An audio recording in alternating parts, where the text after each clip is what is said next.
Nous passons au groupe Les Républicains. La parole est à Madame Petex-Levé.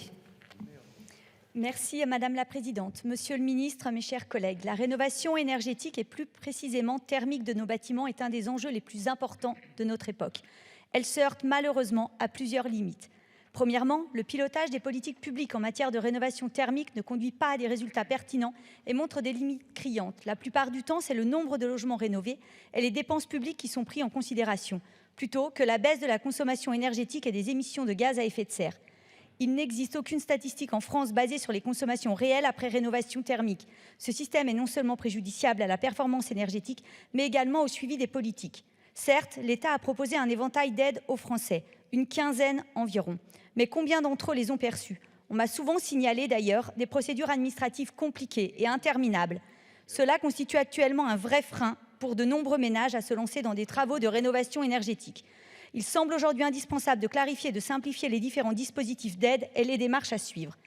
Deuxièmement, dans le cadre de la rénovation énergétique des bâtiments d'habitation, ne serait-il pas pertinent d'inciter, voire imposer aux propriétaires d'un même immeuble à rénover l'entièreté du bâtiment pour obtenir de vrais résultats énergétiques et éviter les gestes isolés et à moindre effet?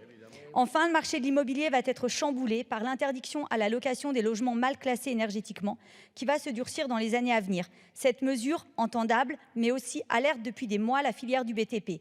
À travers la quantité massive de logements à rénover, l'offre devient considérablement faible face à la demande croissante.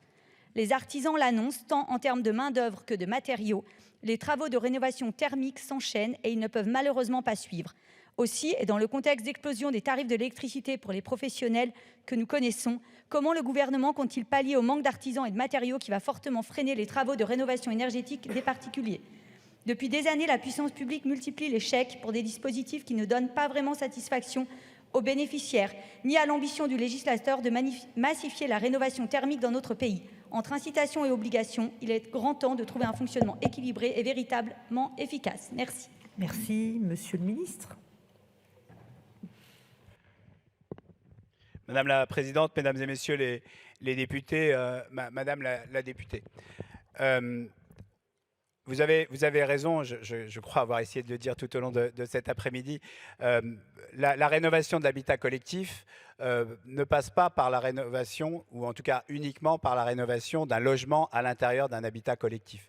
L'enjeu qui est le nôtre, celui que l'on mène avec l'ANA, c'est de qualifier les chantiers nécessaires dans une copropriété, mettre en place le plan prévisionnel de travaux à l'intérieur de la copropriété pour que l'ensemble des copropriétaires soient éclairés des travaux nécessaires dans leur copropriété pour avoir un gain énergétique fiable. Aujourd'hui, avec MaPrimeRénov' copropriété, nous avons un certain nombre d'outils, des outils que nous devons améliorer, tant en termes de gouvernance de la copropriété, la simplification d'obtenir des votes de travaux, et bien évidemment, pour obtenir des votes de travaux, il faut aussi se donner les moyens de baisser le reste à charge. C'est un travail que l'on mène avec l'ANA, d'évolution des dispositifs d'aide à l'intérieur de la copropriété. Vous savez, hein, une copropriété peut aller très bien, mais avoir à l'intérieur des ménages plus ou moins modestes, et c'est aussi pour ça qu'il faut différencier l'aide aux copropriétaires en fonction de leurs revenus.